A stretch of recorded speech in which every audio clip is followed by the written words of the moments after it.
de este podcast. ¿Qué tal? ¿Cómo les va? Un gusto. Un gusto, Alejandro. Muy buenas tardes. ¿Cuáles son los valores que surgen de estos datos de la prueba Aprender de la agresión entre los mismos chicos dentro del aula? Sí, a ver, si ustedes me permiten, lo primero es descartar el término bullying en esta investigación. Bien. En este caso, este trabajo, este informe que hizo Argentinos por la Educación, a partir de la investigación que realizaron de las pruebas Aprender 2023, que se aplicaron a los chicos de sexto. Los autores fueron Siders, Alzú y Saint-Guillen.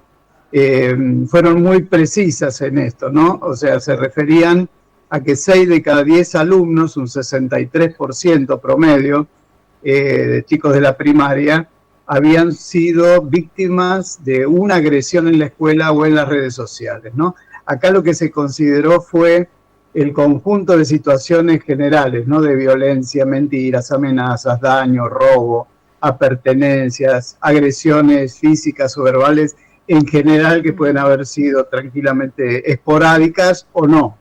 Por eso no se refiere concretamente al fenómeno bullying, porque el bullying tiene que ver con acoso, con hostigamiento, o sea, un hecho de agresión, de violencia que se repite en el tiempo.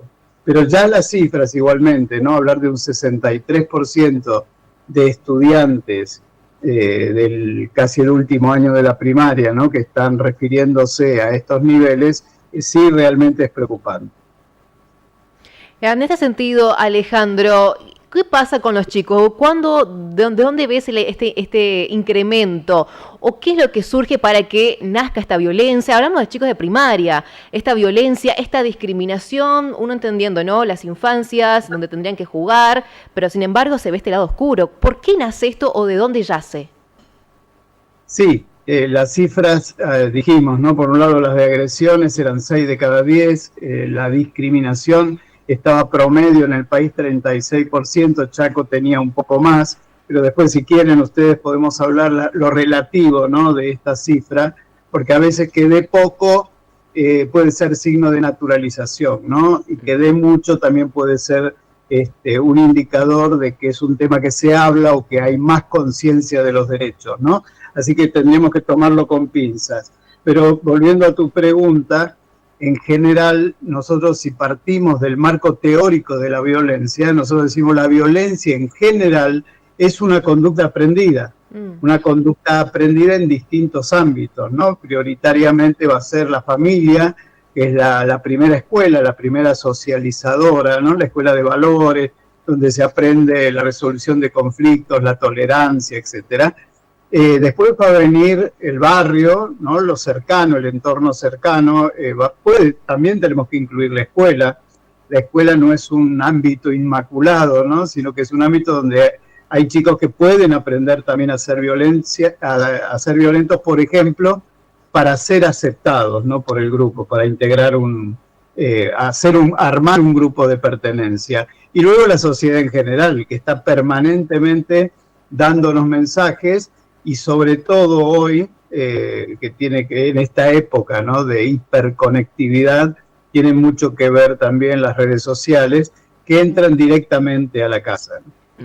Alejandro, ¿estos valores que ustedes pudieron relevar, se dan de la misma manera con el mismo porcentaje en escuelas públicas que privadas? No, hay una diferencia importante, y esto a veces tiene que ver con cómo se lo gestiona, ¿no? Por ahí en las instituciones de gestión privada hay un control, ¿no? Que cada uno lo va armando, hay más autonomía, hay también más seguimiento de los estudiantes. Esto es por proyecto, ¿no? También nos podemos encontrar con instituciones de gestión privada que no cumplen con las mínimas condiciones de calidad educativa, ¿no? Pero en general hay un esmero, digamos, ¿no? Una preocupación mayor en este sentido. También nos vamos a encontrar con instituciones de gestión estatal que son realmente brillantes, ¿no? O sea que uno ve cómo se lo gestiona, cuál es el liderazgo del directivo, la pertenencia de las familias y de los docentes, y realmente a mí, a nivel personal, ¿no? No solamente en Argentina, sino en otros países, realmente es muy llamativo como estas instituciones a veces puntúan mucho mejor que otras de gestión privada. Tuvimos un caso también en un relevamiento que hizo Argentino por la Educación, en donde hubo un distrito, recuerdo que era el distrito de Pocho, en Córdoba, que era una zona 100% rural, que sacó una puntuación muy alta, ¿no? También en pruebas, no recuerdo si eran internacionales o eran las Aprender. Uh-huh. Estamos hablando de cifras totalmente altas, Alejandro, y sobre todo en cifras que esto incumbe a los niños de un lado negativo. ¿Qué quiere decir esto? Que en vez de asistir al colegio para un lado positivo, para aprender, al contrario, esto por supuesto que va a disminuir su asistencia a clases, intuyo. Estás tocando un tema muy importante, que es uno de los mensajes que nosotros permanentemente insistimos a los responsables de las políticas públicas o políticas educativas, ¿no? Ya desde hace más de 2 décadas se viene repitiendo que dentro de lo que llamamos los factores asociados a calidad educativa internos, ¿no? Porque los externos, el externo es lo socioeconómico, es un tema que lamentablemente no nos podemos meter, no nos toca gestionar, pero sí lo que pasa dentro de la escuela. Y en este caso, todos los estudios ya sobre todo de las pruebas internacionales, a partir, ¿no?, de las pruebas internacionales que dan datos, ¿no? Las pruebas PISA, por ejemplo, ¿no?, para los chicos de aproximadamente 15 años, las pruebas CERCE también, que son para los chicos de la primaria, generalmente tercero y sexto de la primaria, bueno, y también lo dicen las pruebas Aprender, primero ponen una serie de indicadores, ¿no?, que son los que influyen en calidad educativa, pero también en rendimiento y en la permanencia de los chicos en la escuela. Y dentro de todo esto estaba lo que llamamos en general el clima escolar o clima social escolar, para hacer más, cumplir más con este tema de la convivencia, ¿no?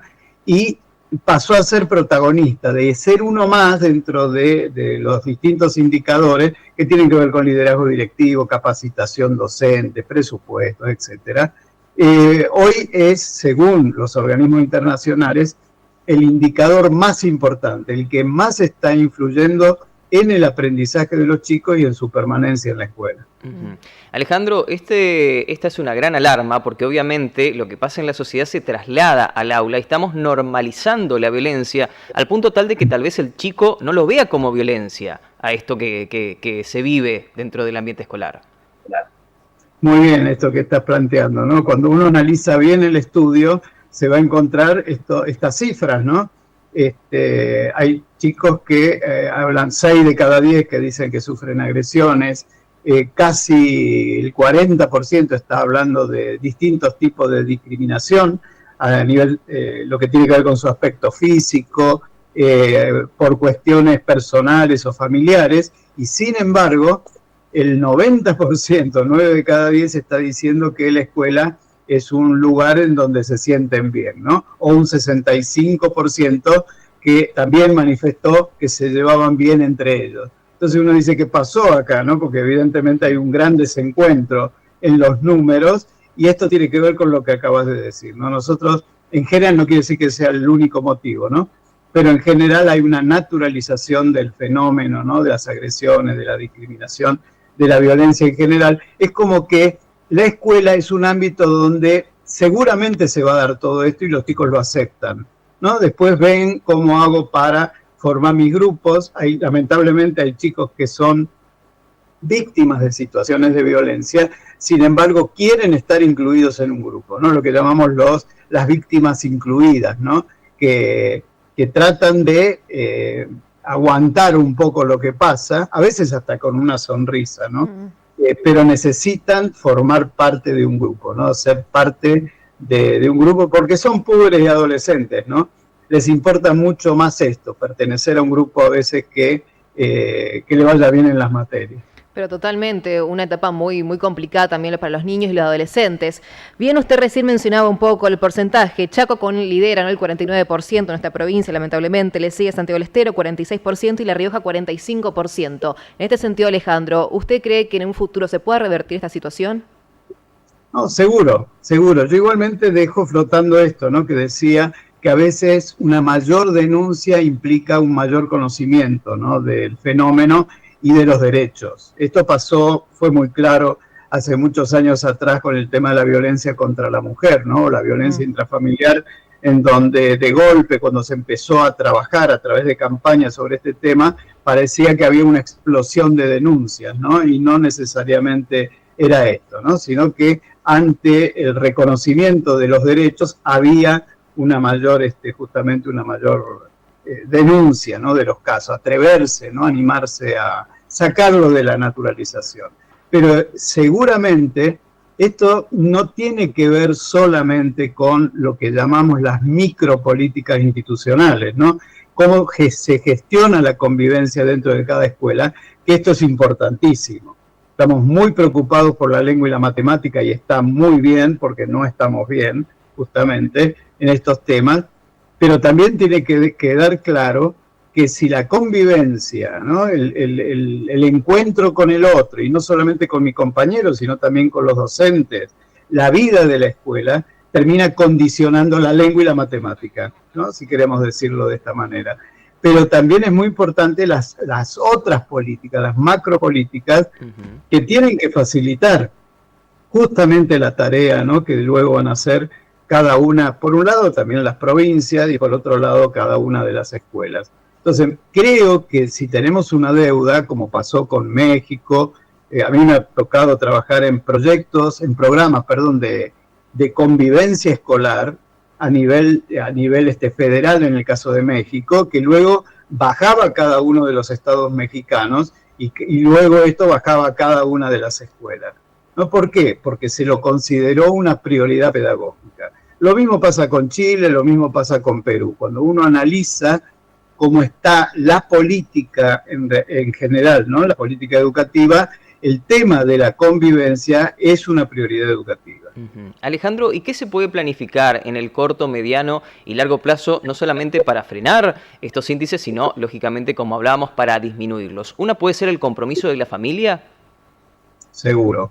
Volvés a tocar un tema importante, ¿no? La familia, dijimos, primera escuela, ¿no?, como primera escuela de valores, como primera escuela de hábitos y de habilidades, ¿no?, todo lo que hace lo socioafectivo, pero también nosotros insistimos mucho en lo que llamamos la superposición de esferas, ¿no?, el tema de la familia y la escuela. ¿Por qué? Porque sabemos perfectamente que influye de manera muy potente este pacto socioeducativo entre la escuela y la familia en lo que va a ser el aprendizaje y lo que va a ser la convivencia diaria, ¿no?, cotidiana. Nosotros esto ya lo sabemos hace mucho, ¿no?, el valor de la socialización y el valor de la familia en este caso. Hay estudios que son ya, imagínense, del siglo pasado, de mediados de los 60, ¿no? Coleman, recuerdo, él planteaba en todos los estudios que se hicieron en su momento que el entorno familiar explicaba